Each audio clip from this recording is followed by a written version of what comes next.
right now in favor of Carolina, and here's the story. Teams with that lead go on to win 91% of the time. That number increases when we get this deep into the playoffs. In the conference semifinals, they win 99% of the time, 72-1. So Carolina a game away from a date with destiny. Meanwhile, speaking of that, basketball tonight, Game 6, Wembanyama and the Spurs on the brink of elimination. Let's talk about the Frenchman. He's coming off a disastrous shooting night, just 4 of 15 in a Game 5 loss. His 25% shooting, the worst in a playoff game in his career, third worst of any game this season. Meanwhile, Wemby has been guarded by Isaiah Hartenstein a lot in this series, and that matchup really worked for OKC in Game 5. Wembanyama shooting just 27% with Hartenstein on him after shooting over 50% in the first 4 games of the series. And defensively, which is where the Thunder excel, they were finally able to break through against the Frenchman, shooting 69% when Wembanyama was the primary defender. In Games 1 through 4, they had shot 51%. The numbers there. Game 5, Thunder shooting 49% with Wemby on the floor. Second time this series, OKC shot better with him on. Then off the floor, we talked a lot about maybe he's getting tired. We talked a lot about this being his first go-around. Today, we're going to talk briefly about the pressure that exists. You know, Mike Wilbon, Victor Wembanyama, to whom much is given, much is expected. He's going home to defend home court and keep his season alive tonight. Let's talk about the pressure on the young Frenchman. Yeah, I mean, this is his first foray into the playoffs. I mean, he went from lottery to playoffs and deep in the playoffs. And yes, that kind of pressure is what some of us look at and say, let's just calm down. Let's pump the brakes a little bit. You know, everybody, hardly anybody surpasses that test right away. Mm-hmm. It needs some time, and Victor may need some time. I fully expect him to have a terrific game tonight. Does he have 2 in him? I don't know about that. People don't have 4 and 5 great games in a series. Nobody, ever. And people just think, you know, when you have a series where you have 3 great games and maybe, you know, another game or 2 above average and where you're one of the all-time greats, that gets you an MVP in the series. Mm-hmm. All right? Yeah. So there's a lot of pressure on Victor, but I don't think he feels it. I think that when you're a figure like he is, when you're the face of the league already, and he is, at 22 years old or whatever he is. When you've played in the Olympics and you had that pressure and you are representing your country in that way, in the way that he is. In their home nation. In their home nation, yes, France, yes, Greeny. So I think he's not a stranger to it, but he'll get more and more accustomed to it as he has these playoff series. Does he play huge tonight? Do you expect a huge game from Wembanyama tonight? I expect a huge effort, more effort than what I saw in Game 5. In Game 5, his offense was predicated on his defense.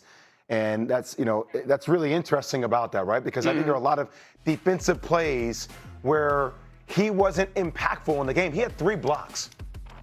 I'm gonna go literally play by play. That dude could have had 10, 15 blocks on just a little bit more effort. So we're talking about going from 29 minutes a game to 39 minutes a game in the playoffs with games every other day. I think it's taking a cumulative effect on his legs because he's not as disruptive on the defensive end. You can say that's physicality, whatever you want to call it. At the end of the day, we're just going to talk about heart.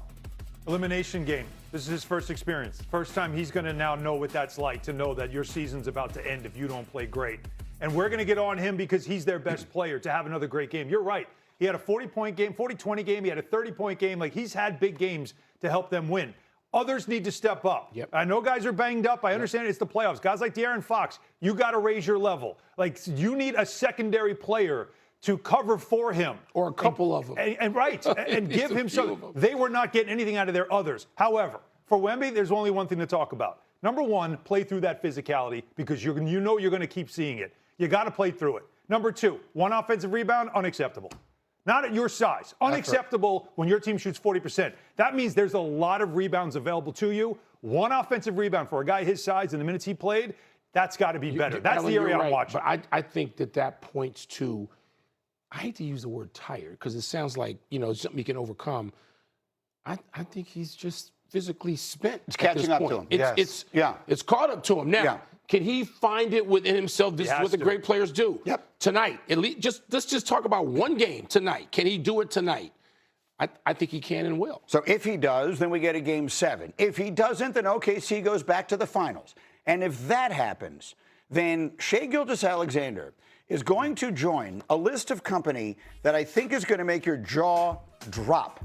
This is the entire list through the history of the NBA of players to win MVP and make the NBA Finals in consecutive seasons.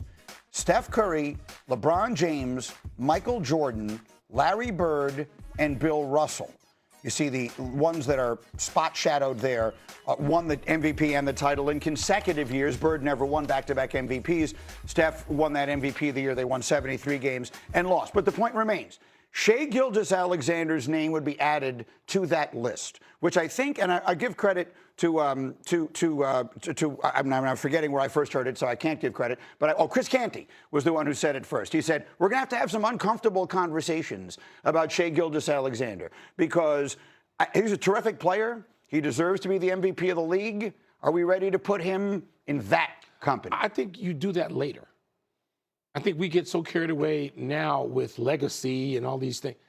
Let's see where this goes. Because first of all, Shai Gilgeous-Alexander is entering the prime of his career. He could do this a couple of more times. And then what? Yep. So suppose he goes on that list in a way that nobody else is. He does it consecutive years, like 40. We got to wait. Maybe at this moment we feel a little reluctant to put him there. But Greeny, I mean, in 2 years, we don't know how we're going to frame this discussion. What do you think, Jay Will? I would say, stat-wise, I think he's in that conversation because the numbers, and you can't take anything away from the numbers. I think stats and styles are very different things. And I think when you look at some of those other players, the styles in which they played, it felt like that's an elite group.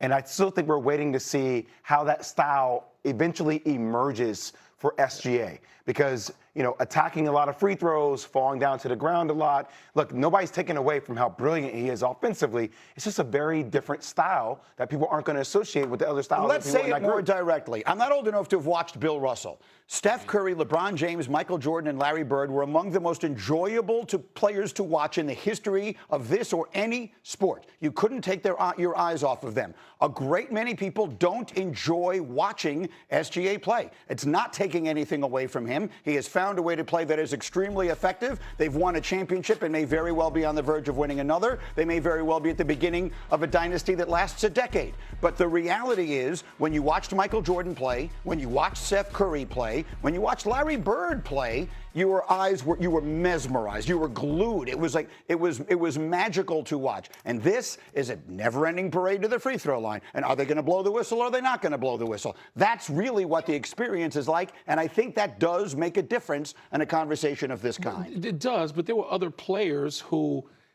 stylistically weren't the greatest, and they were great players. I can think of a two-time MVP right now in Moses Malone, right, who lived at the foul line, who pounded the boards and got 9 offensive rebounds in a game and scored that way, and there was nothing stylistic or magical about it. And yet, I'm one of those people who thinks that Moses Malone gets short shrift in these conversations, not necessarily of the GOAT conversation, but just a truly great, impactful player, multiple franchises. Right. So, I mean, Shai Gilgeous, again, I just think that has to be written, Greeny. We're a little premature. Mike, you know what I think a little bit of the problem is, though? Like the slight hesitation, because we're all basketball people. The slight hesitation where you have to be like, you have to think about how you frame it. You don't have to think about how you frame the other guys. No. You don't. Like, he's automatically. He's not with them now, and he might not ever be with them. I'm just saying he's got a chance. Right. Yeah. I mean, there's still some evolving if the style by which he does it impacts the way people perceive it. Right. And again, what you were saying is box office, right? Like, are you running to the TV to watch him play versus, and again, it's all generational, but when you have watched the players we're talking about in Steph Curry, LeBron, Michael Jordan, Larry Bird, Bill Russell, glued to your network. These are players that you were drawn to, that you tried to imitate. Who's imitating SGA? Who's using him as an example of this is today's NBA? Because I don't know if that's really what you want. It doesn't take away from his accomplishments and what he's done. We have to always say that because it doesn't make him not a great player. But when you look at that list, one of these things is not like the other. I mean, just look at that play. So I mean, if that, I mean, by the way, look down the stretch in Game 5, guys. I mean, he was on the floor almost every other shot. I mean, there's a reason why he went to the free throw line 17 times. I'm telling you right now. That will not be happening tonight. Here's what. No, it won't. That will not happen. Not in San Antonio. Can I make a prediction? and you've been covering this league, you're literally in the Basketball Hall of Fame. If the Thunder play the Knicks in the NBA Finals, with the magnitude of this market and all of the coverage and all of the conversation it creates, the way he is officiated, the way the games themselves are officiated, will be under a microscope, under a spotlight, unlike any that I think it has ever been before. I don't know about ever. I mean, we went through this. You got to go back maybe to Sacramento and the Lakers. And Jordan and all of that stuff was examined to death. Yeah. I was there front row for that. Green, you make a great point. It just depends on whether they win. Winning covers all this stuff. Yeah. The deodorant that covers all stink is winning. And if Shai Gilgeous-Alexander goes back-to-back and he's on deck and he enters next season as a two-time champion and two-time MVP, guess what? There'll be kids out in the playground learning how to fly. Oh, no. Listen. Please, no. You know what, Alan? Please, no. People may not. Jay's leaving. Jay's leaving. Jay, but you guys know I'm right. Let's set those kicks and get ready to fall. You know I'm right. I mean, this is people imitate whatever winning is, right? And that's how it's going to be framed. They can be upset in New York City. Guess what? They'll have to live with it. Adam Silver actually addressed this on McAfee's special last night. We're going to play that for you a little bit later this morning because I think it's part of the discourse in all of this. All right, as we continue, the Knicks again are waiting. Who should New York be rooting for? Are we seeing the greatest Knicks team ever if they win 4 more games? We'll answer those questions, and then Mike Vrabel